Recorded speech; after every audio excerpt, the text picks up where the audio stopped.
Nonfiction. I'm based in London. I was asked by one of my contacts if I'd do this webinar on my book and on the subject of Cold War history and specifically Berlin. I've got a PowerPoint to share with you, and I'm sorry for the technical difficulties we'd had. They're all my fault. I was just having problems organizing the share facility that I needed to use on the internet platform we were using, and we've done it now. But apparently, as you can see, the subtitles I can't switch off and they're coming up, but I'm sure they won't bother that many people, and I'm sure they might be helpful in the long run when someone's watching the recording who might be hard of hearing. So let's celebrate that. But anyway, this is me. I've been in publishing for about 27 years. My degree was in history, and I'm lucky enough, I wanted to carry on working, didn't want to work in academia, but I wanted to still work in the genre of history. So I went into publishing. I did a master's at Exeter back in the day. And then in those days, beginning of the 90s, you had a conveyor belt into the industry, really. And so I started off in editorial, worked my way up. So I've been a publisher for at least 17, 18 years now. And these are just a sample of what I've worked on only in the last, I'd say, 4 or 5 years, actually. So these are all Simon & Schuster publishing books. I recently left them about a year ago, and I'm in another job now. But I just put some there just so you could see what I do. I do the real, from left to right, very commercial type books that you would buy in a supermarket or Waterstones, W.H. Smith's. That's Spitfire, which was a massive book when it came out. It was in the bestseller charts for about 15 weeks, W.H. Smith's Book of the Year, that kind of thing. But then I've done very serious academic style books as well. So I did a collection of works with Simon Schama, who I've worked with before anyway. I've known him quite a long time. And this was on all the various columns he's written for various broadsheets and international magazines like The Atlantic. And that came out a couple of years ago. And then a book that I'm really proud of is the book on China with Professor Michael Woods, who's a television historian that you all probably know on BBC Two. And that's a huge book. I mean, that was nearly 200,000 words when he first put the first draft in, but it should be, because it's a history of China. So that came out just towards the end of last year. It's doing really well. I'm very proud of that book. And then another author of James Barr, who you may have heard of if you know Cold War history. So James is an economist, but he's also an expert on post Second World War Middle East. So he's written 2 books, both of which I commissioned and edited. One was Lords of the Desert, which was his last one, which is about how America and ostensibly the CIA pushed Britain out of the Middle East in the 50s to take control, which they haven't really relinquished since. And again, that was a bestseller. And James is in the middle of writing a brand new book for me in my new job, and that's going to be a history of the Middle East, 3,000 years of history. And that's going to be called The Arena, and that's coming out in 2 years' time, so you can look out for that one. So I've always had a love of Germany and Berlin. Very quickly, I come from a military family, father, grandfather, great-grandfather, uncles, everything, you know, they're all in the army, really. My dad was in Korea in the early 50s, and then he served his time after that because he signed on for more years, and he served in Hong Kong, Singapore, but he was also in Germany for 2 years, did his R&R everywhere, but visited Berlin, West Berlin quite a few times. So when I was growing up, not only from him, but from uncles who then served after him, who were there as well, they were always telling me what an amazing city it was. And that kind of fueled my love for history in general, but modern history, modern European history, which is what my degree ended up being. Yeah, I just loved it. And my dissertation for my degree was on the Prague Spring of '68. I was watching TV in '89, in the last year of my degree, when obviously the wall opened, and I was watching it on TV, and before the days of rolling news and the internet, and we all had mobile phones. So watching the news is all you had. But I made up my mind that as soon as I finished my degree that summer in 1990, I was going to go over there and see what it was like, because I wanted to see before it all vanished, and that's what I did. Prior to that, in the early 80s, I'd been on student exchanges. So I'd been to East Germany scout camps, and I'd also been to Leningrad back in 1981, which was an amazing experience. And again, that fueled my love of all things Cold War and East European, I suppose. So getting back to this book, I've wanted to do this book for a long time. I spent 3 years on the research, archives, interviewed over 80 people for this book from all sides of the radar, East German, West German, American, French, British, civilians, military, politicians, journalists, escapees, all that kind of thing. And so the book, Checkpoint Charlie, that I wrote, I hope it gives someone a real feel for what the city was like, no matter where you were or how you did your job or where you lived. It would tell you what it was like in lots of vignettes. So to get back, to give you a history of what how we got to Cold War Berlin and the Berlin Wall. This is a clip from Peter Woods, who's a very famous BBC newsreader in the 60s and 70s. And he found himself in West Berlin a few weeks after the wall had gone up on the 13th of August. And this is his report. And I just liked it, and I just added it to the presentation. As threats and counter-threats go on over this torn city, the Iron Curtain running through Berlin has today become a cement wall. I've come to the wedding district, a notoriously tough area, to see the effect of the East German government decision to seal off its people from the Western zone. And what a grim picture it makes. Inside streets only 100 yards from this barricade, a group of 10 Russian T-34 tanks are lurking. The steel-helmeted East German police guarding the barricade have already pointed their guns at us in a threatening way when they saw our camera. Earlier today, I watched workmen supervised by troops putting the finishing touches to the cement curtain through which no East German can pass. Along the length of the border, mobile cranes lowered thousands of massive cement blocks into position, while West Germans looked on and jeered. At one checkpoint, which is still open to West Berliners near here, I saw an East German policeman turn a blind eye as 3 men pushing a handcart loaded with odd bits of furniture bluffed their way through into West Berlin and freedom. The leader of the 3, who covered his face in front of our cameras, said that they were just taking the stuff round the corner. He didn't say they weren't going back. West Berliners visiting their families in the Eastern Zone must have special passes. I've watched scores of pathetic scenes as the Westerners, back on their side of the wire, waved to their kinsfolk over the sentries' heads. The scenes were made even more tragic by rumors that by tonight, no West Berliners will be allowed into the Eastern Zone. All links between the two sides are closed, even the underground, which used to be a route to freedom for so many East Berliners. Only a few yards from freedom, people watched gravely from flats as the sealing off went on. Then a child's kite skidded and twirled through the stormy sky, almost a symbol of freedom in this far from free city. So that's just a clip of trying to capture the shock, fear, and I suppose paranoia of what would be the next step that the communists might do now they've taken the audacious step of splitting the city in half. But how did we get to that point? So that's what I'm quickly going to walk you through over the next few slides to give you a kind of snapshot on why it had come to this. So here we have a typical picture of Berlin, May, June, probably 90, it's probably June, July, because the streets are starting to get cleaned. But this is after the end of the Second World War. So obviously Hitler had committed suicide in the bunker.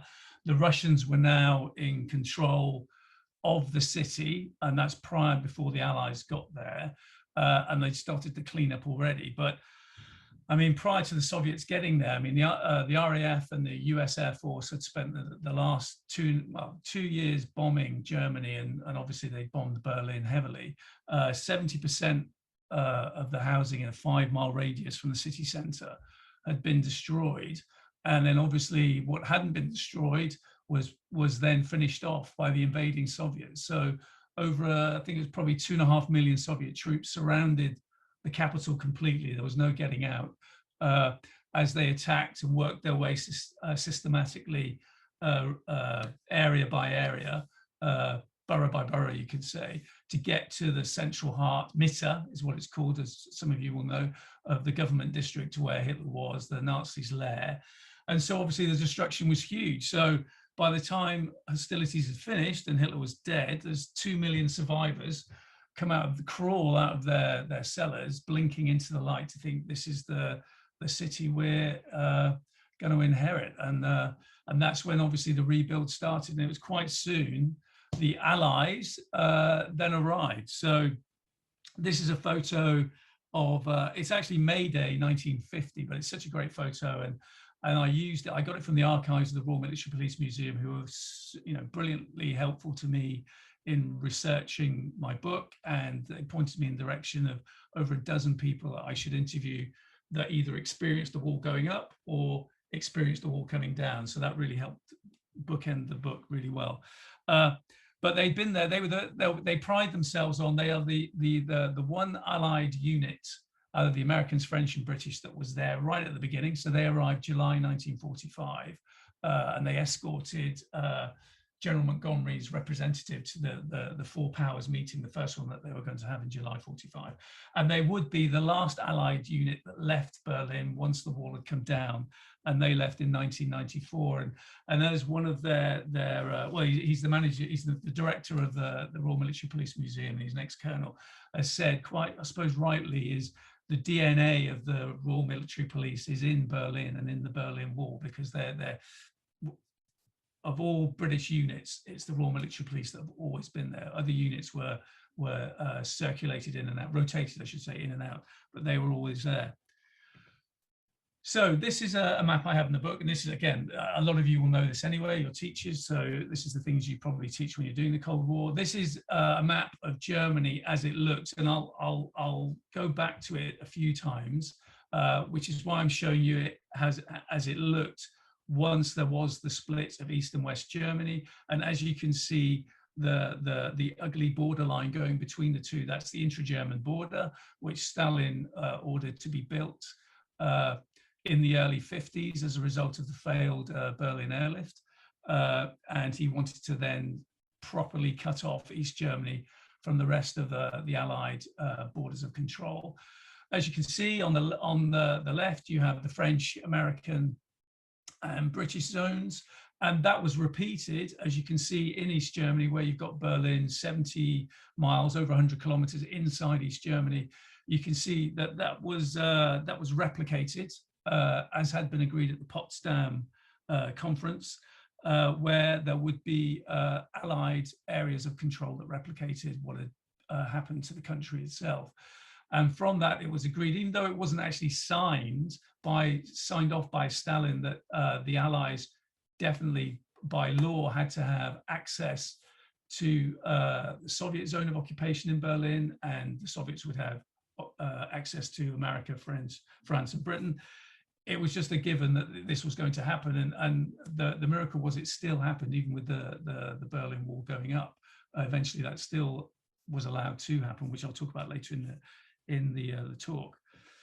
So this is again, this is some of the things I try and tell students when I'm doing this talk is, what was the situation as Germany was being rebuilt. And if you looked at Berlin as a microcosm, it kind of replicated the country as well. So on the western side, you had once the Berlin airlift from June 48 to May 49 had successfully stopped Stalin cutting off Allied access off to the city itself, and the Allies had put their foot in line in the sand, and said, we're not moving, we are here to stay. We're not going to retreat back to Western Germany. The Marshall Plan came in from General Marshall, who was Secretary of Defense at the time, and that's when the money started pumping in, not just to West Germany itself, or what would be West Germany, but obviously to the Western European powers, and whether it was Greece or whether it was Germany, France, obviously Britain. Over $12 billion, that's about 130 billion in today's money, was pumped into not just the economies, but their infrastructure to help rebuild what was now a shattered post-Second World War continent. So West Berlin reflected what was going on in Western Europe. So as you can see, this is the Kudamm. This is the big thoroughfare. For those who know Berlin, this is the big thoroughfare, the commercial thoroughfare that's at the heart of West Berlin, quite a few miles long, and it's full of shops, cafes, restaurants, big department stores. and this was already in effect by the early to mid 50s.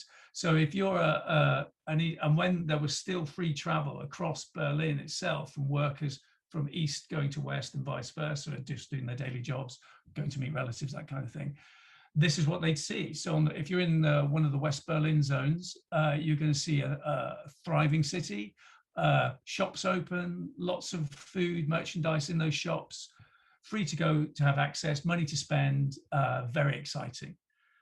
Whereas if you're on the eastern side, and again, this is a photograph taken, which I found in the archives, from just off one of the main thoroughfares in the central part of East Berlin, you can see for yourself that because Stalin was so keen to obviously rebuild as best he could European Russia, which had been completely destroyed, decimated, depopulated by the invading Germans, they grabbed anything that wasn't nailed down, to be fair, including obviously heavy machinery, the materiel that would help rebuild a country.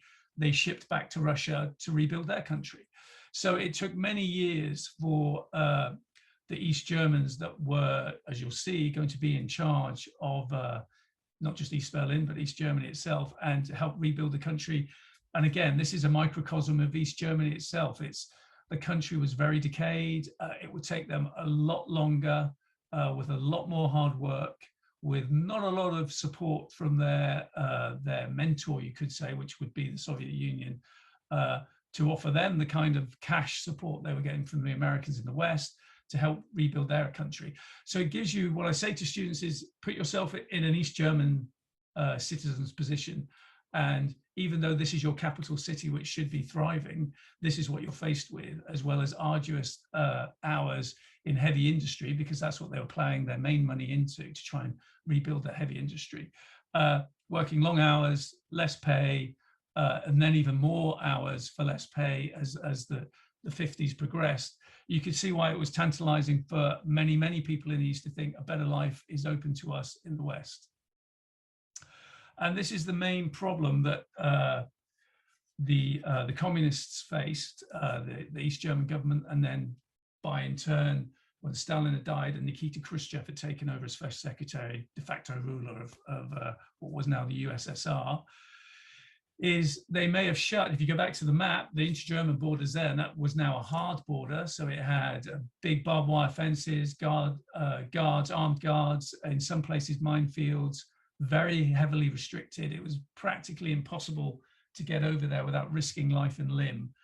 What could you look at was in Berlin, where you had the four powers, and still, as you can see from this picture, this is looking from the Soviet zone, looking into the French sector, it was still open. So right up until the Berlin Wall was built on August 13th, 61, it was very easy to crisscross. So like any major city, for those of you who live in London, you know what it's like, or anywhere else. If you live in a big town or city, you crisscross all the time, whether you're going to work or you're going for a hospital appointment or to see loved ones, just have a day out, you crisscross. And that's what was going on in East Berlin too. And there was tens of thousands of workers that lived in East Berlin, but earned their money in West Berlin. And obviously the currency, the ratio of currency, the West German mark to the East German mark, that was a factor too, because you would earn more in West Germany or in West Berlin, and that would give you bigger spending power in East Berlin or in East Germany. So therefore, if there's not many people, it's not a hard border, you might bump into a policeman if you were very, if it's bad luck. But other than that, you could walk straight across, as long as you weren't advertising the fact that you were fleeing the country and just took a satchel or maybe a small suitcase, you had a good excuse. So whether you're walking across or taking the S-Bahn or the U-Bahn, that's the overground underground, you could do it quite successfully, and that's what was happening. And so what you would have is by the mid-50s, up until 1961, when we had this, and this is your typical East German family arriving in one of the refugee camps in West Berlin, you had 2.1 million East Germans were kind of voting with their feet and leaving the country, migrating illegally through the poorest zones that were West Berlin by now. And of that 2.1 million, 50% of them were under 25. Huge amount of them too were professionals. So teachers, architects, doctors, dentists, engineers, etc. And that's for the lifeblood of any economy. So the East German government was faced with the fact that obviously it's bleeding people to death, and as a result, the economy will eventually, if it's allowed to continue, collapse. So this is the Marion Felder refugee camp. It's now a working museum. If you're in Berlin, once lockdown's finished, I'd recommend you go to it. It's fantastic. It's very interactive. Gives you a very, very good snapshot of what life was like for refugees from East Germany, that were coming in looking for freedom, and how they were processed and then flown out, should they wish, to West Germany for a new life. So to try and stop this, and we'll talk about the leadership of East Germany in just a minute. The East German leadership had been moaning to Moscow from the mid-50s onwards, saying exactly what I just said about this heavy migration of their own population, unmolested, being allowed to leave the country, basically. And it would lead to an economic collapse. I mean, there was only 17 million people in East Germany, and 2.1 million of them had left by 1961. So Nikita Khrushchev, who's the man on the right, the elderly gentleman on the right, by 1961, this was a very, very pressing issue for him, because obviously, if much like as you probably teach in your studies, if you have a kind of domino theory for the Americans where they don't want countries to fall like dominoes to the communists, equally Khrushchev, if East Germany fell, he allowed East Germany to economically collapse, and then obviously collapsing completely. That might have a knock-on effect to neighboring Poland, Czechoslovakia, Hungary, and then so on and so on. So it was in his interest to try and stop this. And the first time he tried was the very first time he met face-to-face the new American president, John F. Kennedy, sitting to his left. And this was at the conference they held in Vienna in June '61. And it was just two different worlds colliding, but banging heads together. More so Khrushchev than Kennedy. Kennedy came to the meeting thinking the charm and the smile and the easygoing charisma that had won him the American presidency would be able to convey the same kind of message to this hard-bitten Stalinist, and he would find a way of solving this problem of Berlin that he knew was that his predecessor Eisenhower had told him about. You have to try and solve the problem of Berlin. The Russians aren't going to back down. But over the 2.5 days he was with Khrushchev in Vienna, as he said afterwards to his brother, because he was his ego was bruised, but he'd been completely bested by Khrushchev, who berated him. And he said to his brother that was like taking a beating from dad, his dad, Joe Kennedy, the senator. So both men came away with, on the one hand, Khrushchev thinking, I've got the measure of this guy. He's a young whippersnapper. He's not going to stand up to anything that we do over Berlin that's not military. If I can solve this problem without resorting to open conflict in Central Europe, I think I can do it. I'm going to try my luck. Kennedy came away thinking this guy means war, and we really need to do something about it. So both sides went away and started making their plans. On the American side, they really beefed up their investment in Europe in terms of men and materiel. Congress signed off billions more in terms of arming. I think it was 250,000 reservists that that Kennedy called up in July. Whereas Kennedy now started talking to these guys. So these are the three key movers and shakers from the East German government at the time that would instigate what would be Berlin, the creation of the Berlin Wall, Operation Rose, it was called. On the left, some of you may know the man with the glasses and the goatee beard, that's Walter Ulbricht. In the middle is Erich Honecker, who was his head of basically state security and his main enforcer, I should say, and would obviously succeed him and become leader of East Germany himself in the beginning of the 70s. And on the right-hand side, the fierce-looking fellow is Erich Mielke, who was not the creator, but he definitely built up the internal security forces that would become the Stasi. And they were the three guys that, well, it was Ulbricht that got the Operation Rose signed off by Khrushchev. and then he passed on its implementation to Honecker, who then used the troops that Mielke had at his disposal to put it into practice. So on August 13th, this is what the world, or the Allies and the media in West Berlin woke up to. Excuse me, I'm just having a drink. And what East Germans themselves were woken out of their slumber with the noise that they were making. So 3.3 overall, because obviously the city had repopulated since the end of the war. Berlin now had 3.3 million Berliners living there. So what we had here, Operation Rose, consisted of these guys in front of you right now in the picture are factory fighting workers, militia, Dad's army basically of East Germany. They're armed with Soviet submachine guns, very great weapon. They're backed by water cannon. But as you can see behind them, they are the guys sitting in the armored cars were East German regular troops, NVA.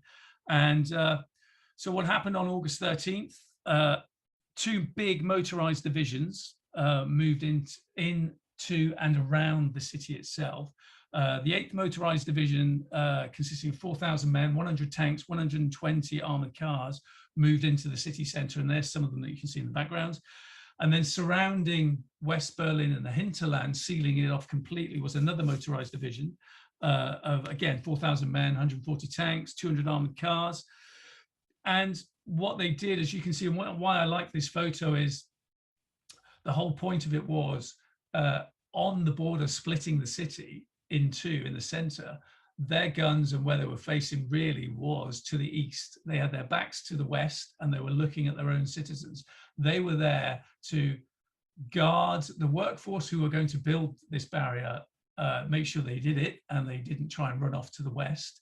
But equally, they were there to guard these workers, let them do their jobs and to keep any East Berlin, East German civilians from stopping them and trying to escape themselves. So all along the border, that was the case. And you got some of these. This is by the Brandenburg Gate. So this is a great photo opportunity, which is why these guys are facing out to the west, letting themselves be photographed. But again, the East German government was very clever. They built this barrier inside their own territory. So it was 200-300 meters inside East German territory. So even if they wanted to, the Allies would be breaking unwritten rules of you don't go into Soviet territory to try and break something up that you might disagree with. It's their territory, you can't do it, and you wouldn't expect them to do it to you.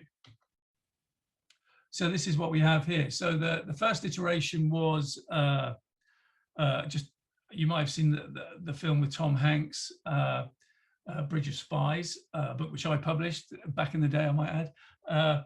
And that was just a barbed wire, just cement posts with barbed wire. And that was the first iteration of the war. And that was the communists putting their toe in the water to see what the reaction would be.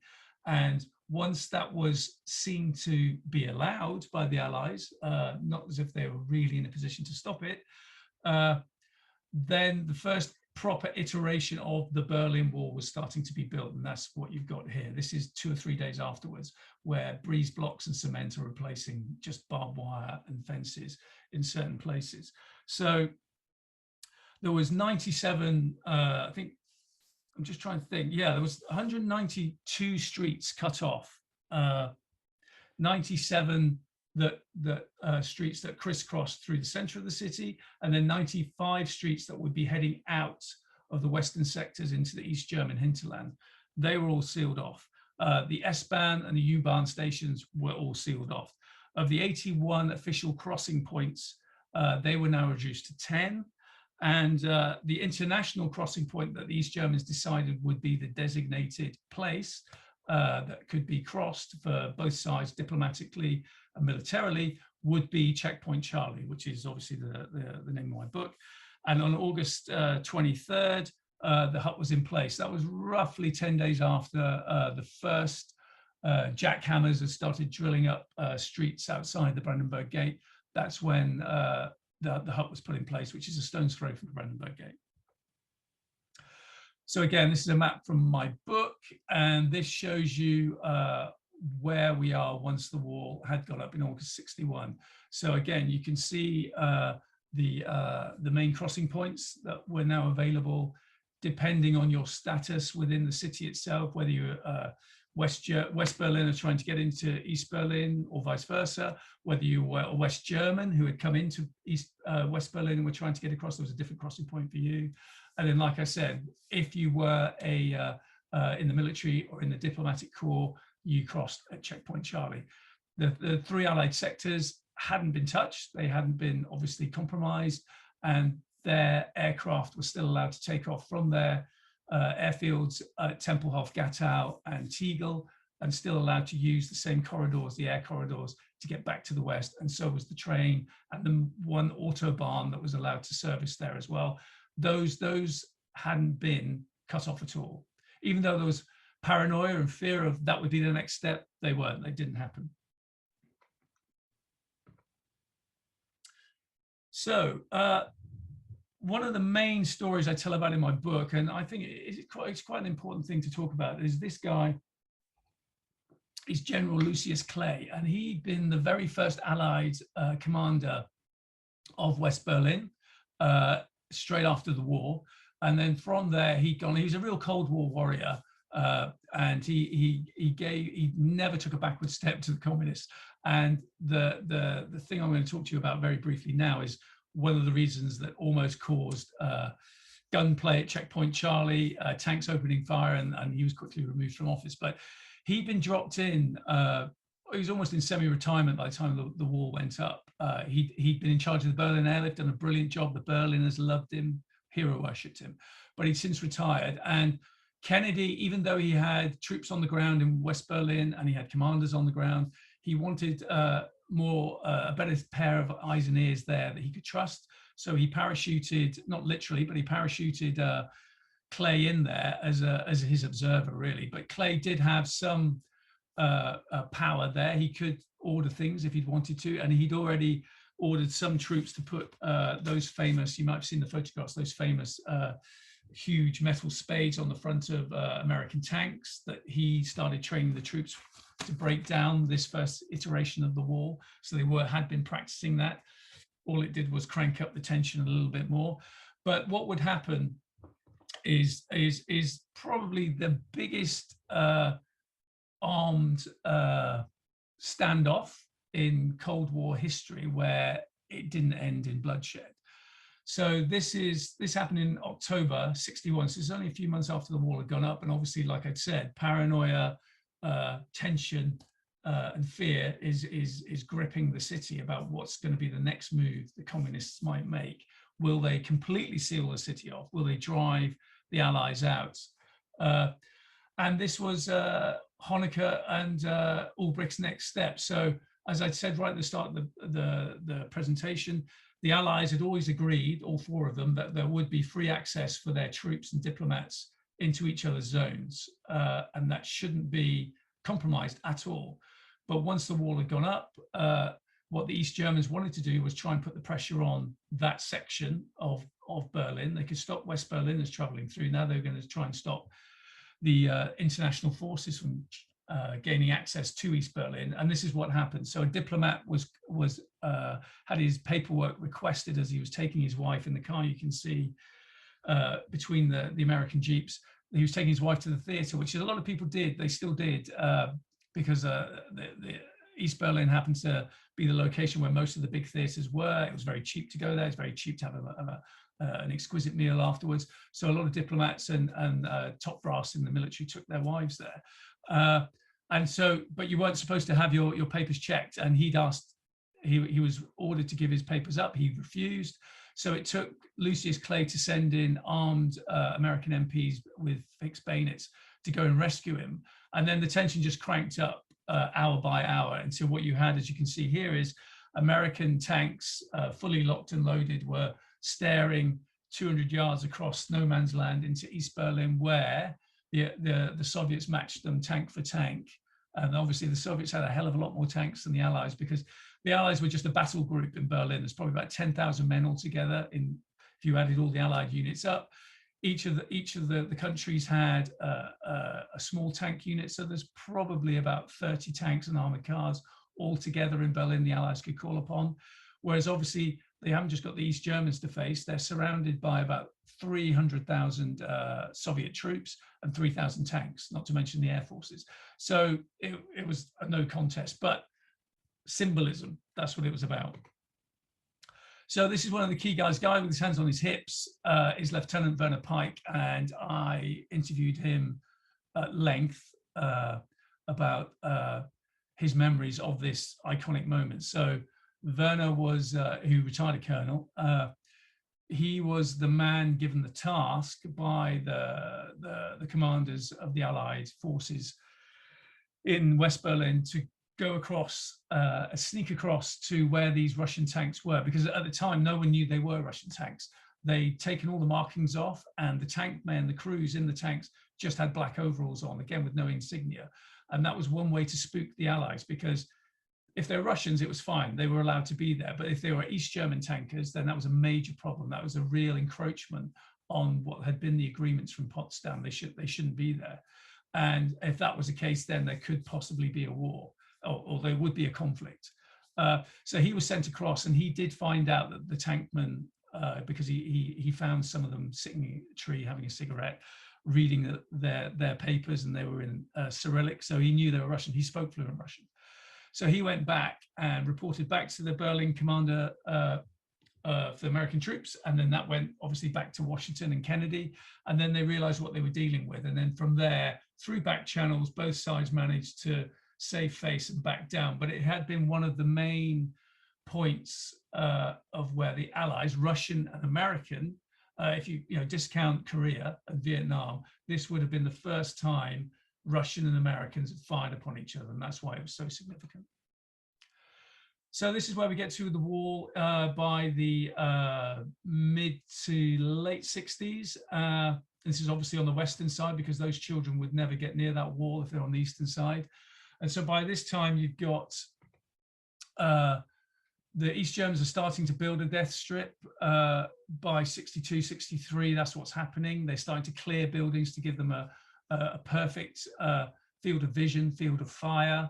The walls are starting to go up. It's a lot harder for East Germans to try and take their chance and get for freedom. And when I was doing my research in the archives in Berlin, one of the main things I suppose it did surprise me at the time, but in hindsight it's a great thing, but the majority of fatalities of East Germans trying to escape through the Berlin Wall, so over 10,000 people tried to get through the Berlin Wall in its 28-year lifespan, but the majority of the fatalities occurred in the 60s.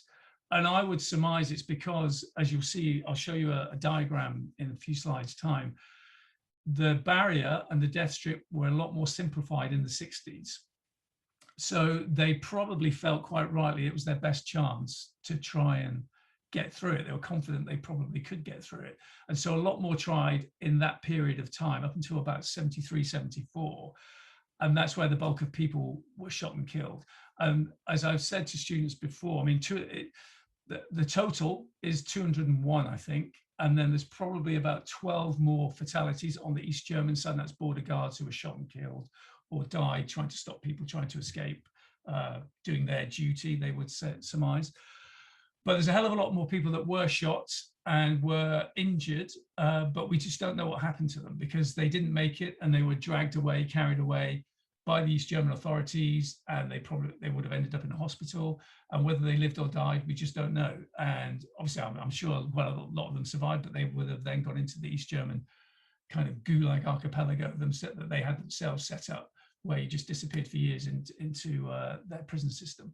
So that's what we know, because that's the stats the Allies were taking of the people that came across and the people that were shot, that they could see were shot and killed.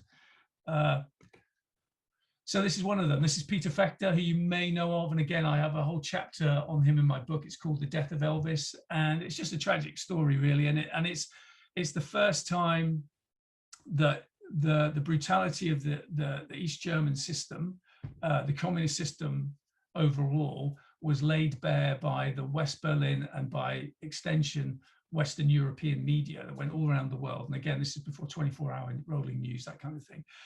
And he was just a young 18-year-old trainee bricklayer who with his pals living in East Berlin, was fed up of what was going on. It was a year's anniversary since the wall had gone up. Nothing was being done by the Allies to take it down.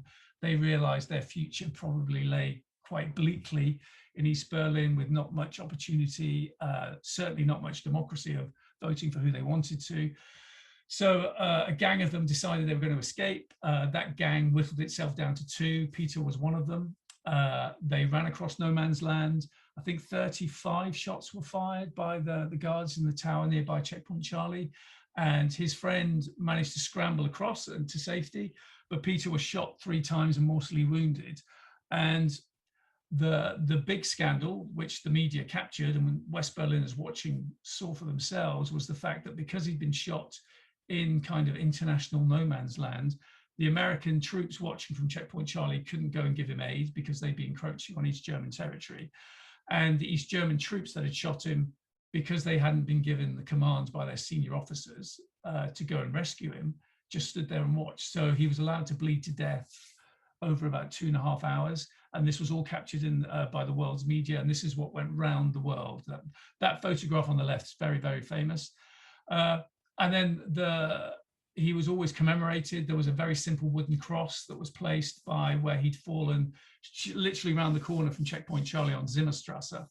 And it's now been replaced by a very, I think it's quite beautiful. It's a plinth, big 6-foot-high plinth, which is my photograph there. And this is one of the things I was going to say right at the end, is I'm really glad. I think the German authorities today, or right now, anyway, last year and a half, pre-lockdown, I suppose, have decided that they're going to do away with the reenactors that you always see at Checkpoint Charlie now, because I feel the same. I think it kind of cheapens the atmosphere of the place, and you just don't pick up the relevance and the importance of how important Checkpoint Charlie was as a point of freedom for East Germans, but also the fact that people died there. And I remember when I took that photo, literally half an hour after I took that photo, I was back at Checkpoint Charlie, and I said to one of the reenactors, I was just chatting to him, and I said, "Oh, what do you think about the Peter Fechter Memorial around the corner?" And he had no idea what I was talking about. And I was thinking, well, that kind of proves my point. But this is what I was talking to you about. So by the mid-70s onwards, this is what the Berlin Wall, the Death Strip, the famous Death Strip now looked like. And yeah, I mean, it's like the Hunger Games times 100. You've got, not only you've got from right to left, have you got the existing, the pre-existing, I should say, Berlin Wall, which was now topped with razor barbed wire. You then have an electric fence. You then have more modern guard towers with excellent 360-degree views, multiple armed guards with heavy machine guns and submachine guns, multiple smaller guard huts dotted all along the border, so very easy access, dog runs, tank traps, and get through all of that. You've still got to get over the more modern wall, which the Grenz Wall, 75 it was called, and which is the famous L-shaped. It was L-shaped to stop people smashing through with cars, because obviously if you try and smash through it, you'll bring it up, but it won't collapse. It will just spring back and hopefully come back. So that's why a lot of escape attempts trying to smash through, which had worked in the 60s, plummeted because you weren't going to do it. And that gets back to my point earlier about how very few East Germans saw themselves successfully getting through all of that. And that's why they then resorted to either trying to fly across it in homemade air balloons, which I won't go into now, but if you Google that, you'll find some very tragic stories, or tunnels, which the BBC have done an excellent podcast last year called Tunnel 29. And that's just one of many big mass tunnel escapes. The number reflects how many people got out of that tunnel. Or they try and smuggle their way through, which I talk about in my book as well. So it was big business smuggling East Germans through Checkpoint Charlie, actually. It was one of the main places. So again, by 89, this is skipping right the way to the end. This is how East German authorities would like you to see themselves. Powerful country, dominant heavy industry, but equally a very happy, content workforce that loves the country. This was the reality. If you fell foul of the regime, or you just happened to be noticed by your local Stasi operatives, because obviously by then, as a lot of you probably know, the Stasi ran a very complex network of informants throughout East Germany, not just East Berlin. I think it was 1 in 3 or 1 in 4 East Germans was at one point in time an informant. So this is just one of the many prisons. This is Hohenschönhausen in northeast Berlin, which ironically is where a lot of ex-veteran East German border guards now live, in these really lovely, well-kept, manicured estates. I've been to a few of them to interview a few of the border guards. But Hohenschönhausen prison has to be seen to be believed. It's amazing. They didn't know it existed, so the guards had plenty of time to burn incriminating paperwork and try and get away as best they could. And it's one of the best interactive museums you could go to in Berlin.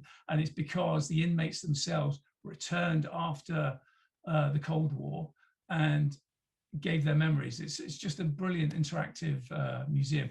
But bottom left is how many people got picked up by prison vans disguised as a baker's van, plumber's van, electrician's van. It would literally pick people up the street, and inside there is a state-of-the-art blacked out prison cell. And then this is one of the prisons you'd be taken to. And the long corridor is in the basement of Hohenschönhausen, and it's called the Submarine. And that's where you weren't allowed to speak to any of your fellow prisoners. You weren't allowed to even see them. If you were walking down this corridor and someone else is coming up the other way, you had to turn and face the wall, and you weren't allowed to have any communication whatsoever. I mean, it's pretty barbaric, and I'm just touching upon it. You'd have to see to believe it. But that's how they were keeping the country in check. And some of the reasons I put in the book about how I think there was such a bloodless coup, not coup, that's the wrong word, a bloodless transition of power when the wall fell, was a couple of things. I think firstly, on the left is Lech Wałęsa from Solidarity, the Polish democratic movement that was started in the Gdansk shipyards in 1980. And to me, that's a fundamental point in what would happen 9 years later for East Germany becoming free and the wall coming down. Is 1980, even though the country's practically under martial law in Poland, they could see the writing on the wall, and Solidarity was the first democratic political party that was allowed to actually exist without being arrested in a Warsaw Pact country. And obviously from there, it's just dominoes, but obviously it takes time. But by 1989, Lech Wałęsa was in prime position to be president of Poland, and Poland would be one of the first democracies in the Warsaw Pact. Then on the right, you have the famous photo from outside Tiananmen Square in China in the summer of 1989, where a vast civilian peaceful uprising stroke protest in the capital city was brutally suppressed by the hardline communists in the Chinese government, who obviously brought in the regular army from the provinces to crush them. Huge bloodshed. And that was one of the things that I think, and it's borne out in the paperwork that you read in the archives, that the East German government wanted to avoid. They didn't want the Chinese solution, as they called it. So by 1989, what you've got from the start of the year building up is a very popular peace movement that had been bubbling up for years. From about 84, 85, it started to get bigger and bigger and mushroom throughout East Germany, to the point where by 89 in the summer, by probably August, September, October, prior to the wall coming down, you had huge public demonstrations in the cities outside of Berlin, mainly Leipzig and Dresden, where over 500,000, well, 300,000 to 500,000 people were turning out to silently protest and march through the city. And the key thing was they weren't stopped by the authorities. There were no baton charges, there were no tear gas, there was no rubber bullets. They were allowed to protest. And obviously gradually that news is disseminating throughout the country, to where you've now got what would happen by October, mid to late October 89, is you've got the peace protests on the one hand, but equally you've got the country's ripe for change. And there's a new generation of communist leaders coming in that had been students in the 60s. And now the guy smiling on the right is Egon Krenz, He was the deputy to Erich Honecker, who was by now in his early to mid 70s. He was now the leader. He was an ailing leader. He was suffering from liver cancer. But Krenzer led a bloodless coup once the 40th anniversary, which is what the picture is on the left. In October, there was the 40th anniversary celebrations of the creation of the DDR, and special guest was obviously Mikhail Gorbachev, the new first secretary of the Soviet Union, who was bringing in his own liberalization policies to try and free up his own economy, but obviously give more freedom to the people. And this was the message he brought to Honecker in East Germany, as he was probably bringing to all the Warsaw Pact countries, to say, we are not going to be the cash cow for you any longer. We have our own economic problems to sort out. And if you don't realize the sweep of changes that are coming now, you will fall. This was music to someone like Krenzer's ears, and that's how he led a bloodless coup to oust Honecker and take control. But what was he going to do? I mean, he was hoping if he'd had his way, he would have had an election, and very much like you've seen with Belarus in the last year, stack the votes and make sure all their representatives won in some kind of token democratic election. As a point of that, he was giving more access to peace protests. There was a huge peace protest which turned political in Alexanderplatz in East Berlin. Over 500,000 people turned up for that.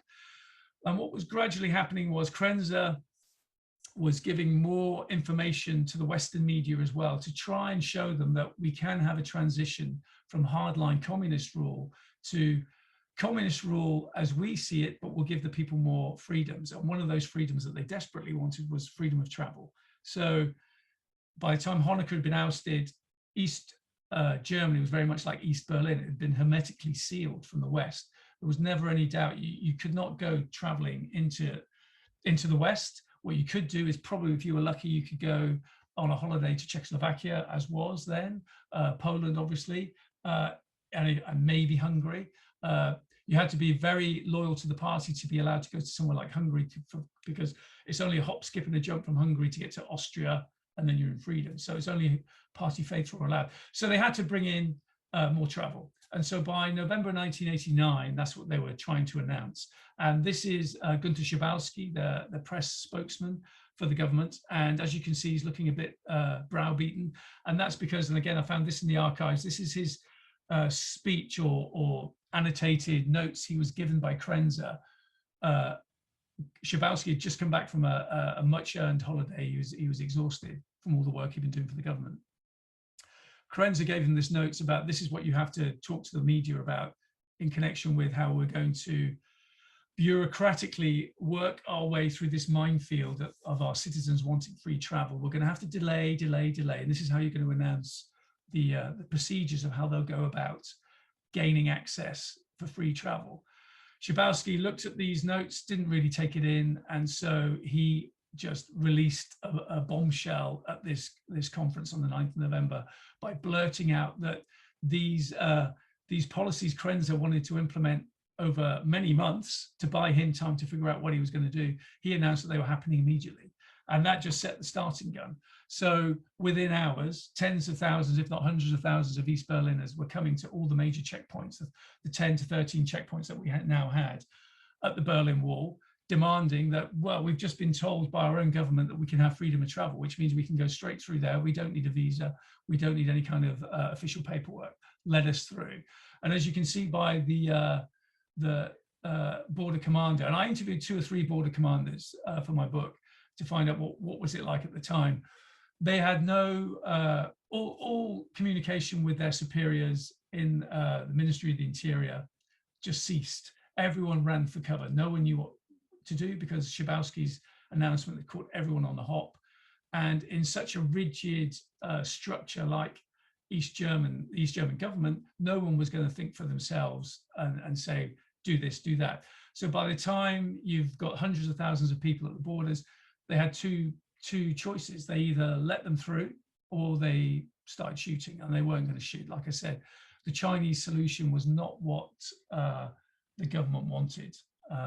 There were some hardliners still in power that wanted to send in a couple of motorized divisions that were still loyal to the Stasi, but that was quickly shot down, and it was decided that they could be allowed through. And that's what was happening. That's what I try and capture in the book, is I talk to lots of different people, whether they were witnesses on the West looking at what was happening in the East, whether they were border guards, commanders, or whether they were East Germans coming through, or whether they were journalists reporting. And so it was very peaceful, and there were no bloodshed. And it's a miracle. It's an absolute miracle. I mean, thank God it was, because it could so easily have been the complete opposite, and hundreds, if not thousands, could have died, not just in East Berlin, but in East Germany itself, because obviously people were not just going through the checkpoints in East Berlin in the wall, they started going through the intra-German border separating East and West Germany. So this is how it looks today. This is Checkpoint Charlie. Like I said, normally it's got the reenactors. And as you can see, you've got KFC on one side and you've got Dunkin' Donuts on the other. And doesn't really give it the gravitas I think it deserves. I think it really should be given a lot more significance. And I would hope, if I had my way, I'd get away all the fast food takeaway shops and tourist trinket shops in the area, really. I mean, you can go somewhere else to buy them. You don't really need to have them right by there. But I hope you've enjoyed the talk. Like I said, it was a bit of a whirlwind talk. I've got my bibliography that I can share with anyone if anyone needs it. That's, I think it's going to be shared by Sam and the team later. But thank you for listening, and I'm happy to answer any questions if there are any.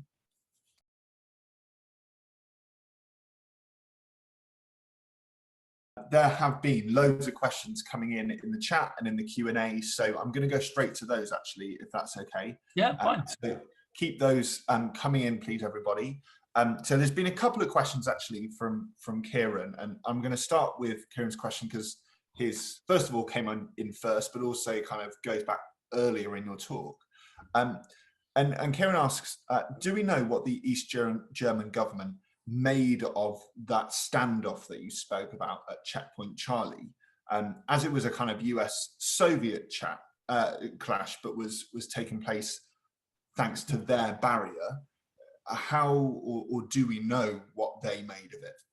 Well, no, I mean, it was all there. It was at their instigation. They started it. So it was all part of a plan. So it was an East German border officer that had demanded to see the papers of Alan Leitner. He was a diplomat from the American garrison.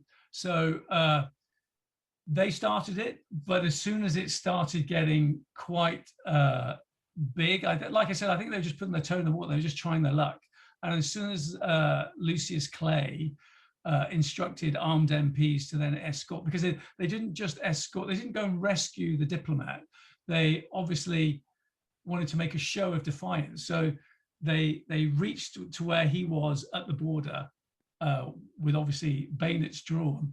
And then they drove him through East Berlin, took him on a tour. They did a big tour, which took half an hour. And then they drove him back. And then they repeated it the day after. So that's how it kind of cranked up. And then by then it was literally, it was a case of the big boys came in, and because it had to, because if you've got tanks facing off against each other. And it wasn't just in East Berlin. There was, if you've seen the film War Games with Matthew Broderick, I mean, the both sides were going to DEFCON 2, DEFCON 3, air forces were being launched, navies were put on standby, troops were going to get flown in to West Germany. It was much bigger than just a bunch of tanks having a standoff at one checkpoint. It's what it signified, really. So it had become much bigger than one East German officer demanding paperwork. And so Ulbricht and Honecker were kind of just, stand aside, we're sorting this out. And that's how it was resolved in the back channels. It was resolved through the Kremlin and Washington. And that was one of the reasons why I know you've had the Cuban Missile Crisis, but that's one of the reasons, again, why you've got what we always had about the red phones and the Kremlin and Washington. There would be more contact and communication between the two main players. And that's interesting that you mentioned that, in that, having taught Cold War for a number of years, that's something that you always talk about as a result of Cuba, of the kind of red phone, and actually Yeah. It would be great to talk about something different. And something else that's paying into that. That's really interesting. Well, just a very small anecdote is I gave a talk to a Berlin museum last year, and an ex-Stasi agent, operative, I don't know what it was, but came on and gave just a nice anecdote. He just said, well, I know there's the story of the American Russian-speaking officer who came over and saw the Russians and then told his superiors. He said, but there were also CIA agents on the other side who were throwing stones at the tank men who were in their tanks. And once they came out and shouted at them to, excuse my language, F off in Russian, then they reported back to the Americans, they definitely are Russian. So, and that got a big laugh with the audience, but you never know, it might be true. Yeah, I hope it is. Kind of another question, which is, I guess, going back earlier again, actually, from Matt. He asked, do you think that Ulbricht, and apologies for my German, tactically encouraged, or at least did not discourage, East Berliners leaving before 1961 to almost justify the construction of the wall to Khrushchev? Is there any sort of evidence of that? Well, it definitely would have helped him, but by 61 it was getting critical. So he'd been saying, I mean, basically the mass migration started after 1953, where you've got the uprising in East Germany, which was the workers' uprising because of the amount of man hours they were working and their work conditions and their poor pay. There was an uprising which was only saved by the Russians putting in the tanks and brutally suppressing it. So that was the starting gun for East Germans to think, this is not the life for us, we are leaving. So from 53 to 61 is when ostensibly you get over 2 million of them leaving. So Ulbricht, from what I've read in the archives, from about 57 towards 58, and that's when Khrushchev was properly in power by then. That's when he was pleading his case, I need help, we need to find some kind of solution. Because before Khrushchev took over, and you've got that, Stalin's died, and then there's the power struggle. Beria, who was obviously his henchman, who was hoping to take over and replace Stalin, he was all for giving East Germany back to the Allies. And that was the fight that was going on. And that was one of the reasons why they managed to oust Beria. And Khrushchev took control because he saw him as a revisionist and said, well, we're not giving it back, it's ours, we're going to keep it. But then it still took Ulbricht 3 or 4 years to convince Khrushchev something had to be done. That's very interesting, though. Thank you so much. This is great. I know we've run over slightly, everybody. I'm happy to. There's so many good questions coming in. I'm going to ask a few more, if that's okay. Clara asks, and I think this is particularly pertinent because this is certainly something which I think a lot of teachers, including myself, have, if not taught directly, probably insinuated through our teaching. It'd be useful to know if this is true. Clara says, although as the wall was constructed, there was a high level of tension, is it possible to argue that once the wall was built, the tension actually reduces in the Cold War in general, as it shows the USSR are almost no longer seeking to take over West Berlin? Well, I mean, when the wall was getting built, there was obviously huge tension, but arguably the Allies could have done something about it and they would have backed off. Because again, what I say in the book is, having interviewed people, so American border guards were constantly being shouted at by East German border guards, especially the factory fighters, the militia, saying, we have no bullets in our gun, why aren't you doing something? Come and knock it down. So that was going on. But obviously, I think once it was realized, and Kennedy realized that Allied rights of travel from West Berlin to West Germany, and then Allies rights of travel going into East Berlin weren't going to be affected, they still had those. That's when they thought, well, great, that really eases the tension.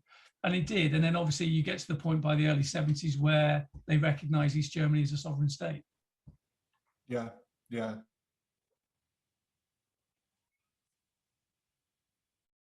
From Kieran. Thanks ever so much for these, everybody. There's so many good questions on here. I will try to get through as many as I can.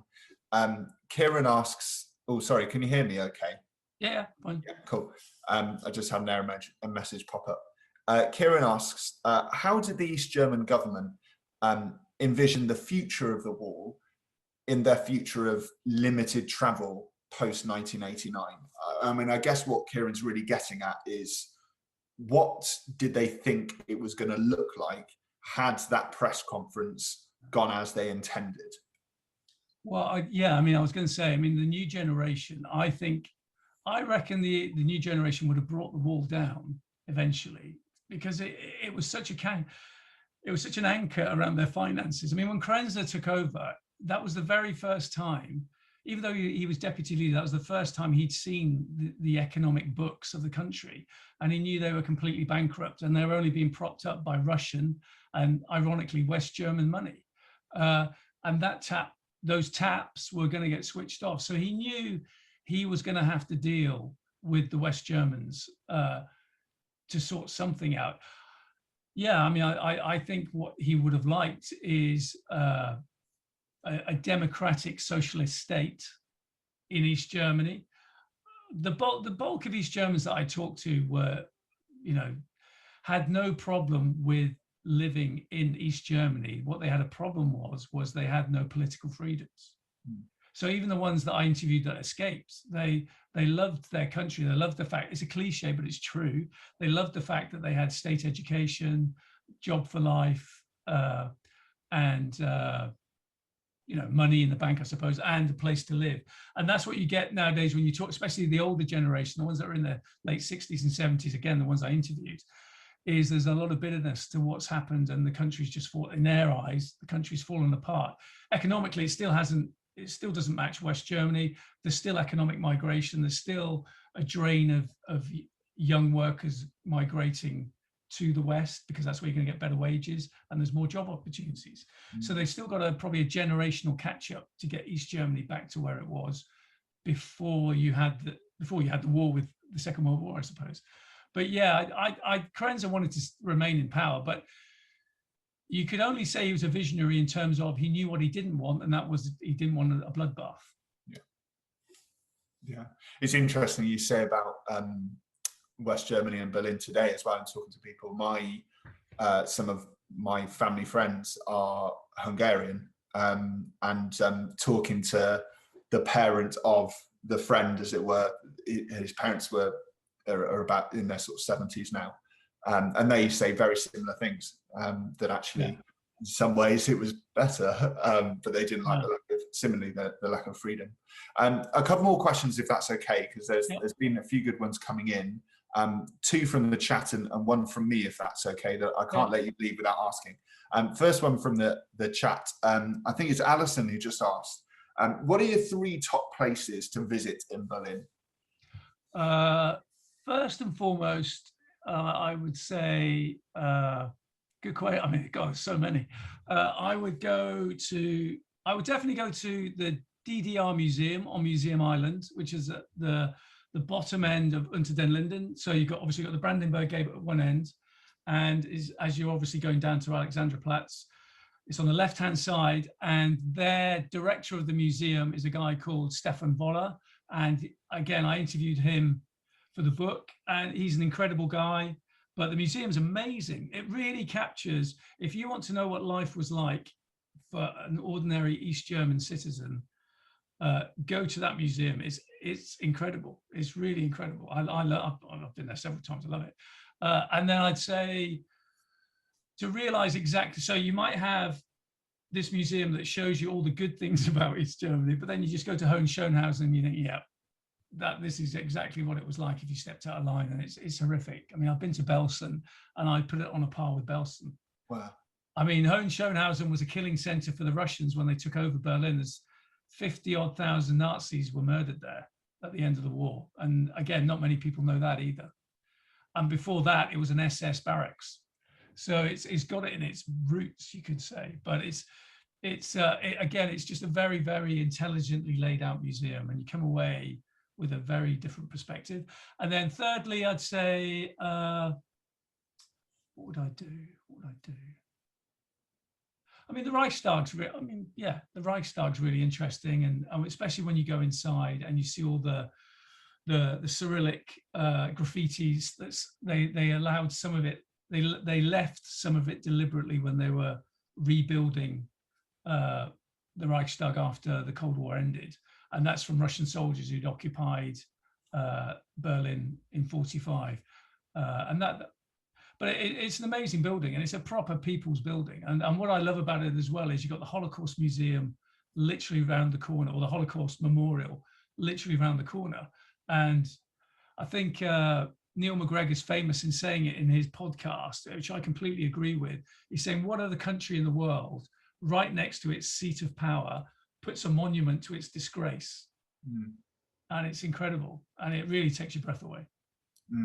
Yeah, I actually visited when I was probably about 18 in school, and it is an amazing building. And what I would say though is, if you do go, if it's still like it was when I went, which granted was probably approaching 15, 20 years ago now, get there early, because the queues are very long. The other question, and I think we'll finish on one from someone in the chat, if that's okay, but I can't let you leave without asking what it was like visiting kind of Soviet Union or former Soviet Union in, I assume, the 80s. I'm assuming from it being the Baltic was Yugoslavia, or no, I went to East Germany 79, and then that was the Scouts, and then Leningrad was 1981. So for someone like myself, I mean, I was born in 1990, so a few months after the fall of the Berlin Wall, really. It's hard to imagine really what it was like. What was your experience? What did you see? Well, I mean, it's St. Petersburg, so it's an amazing. I mean, there was the what's the right term? There was the facade of all these amazing buildings that Peter the Great had built, and you got the canals and everything else, and they all call it it's the Venice of the North, and it is, but everything else was a complete. I mean, it's a society on its knees. So everywhere you looked, everyone's driving battered up old Lada cars. Every lorry you saw was pretty much from the Second World War. Everything's diesel.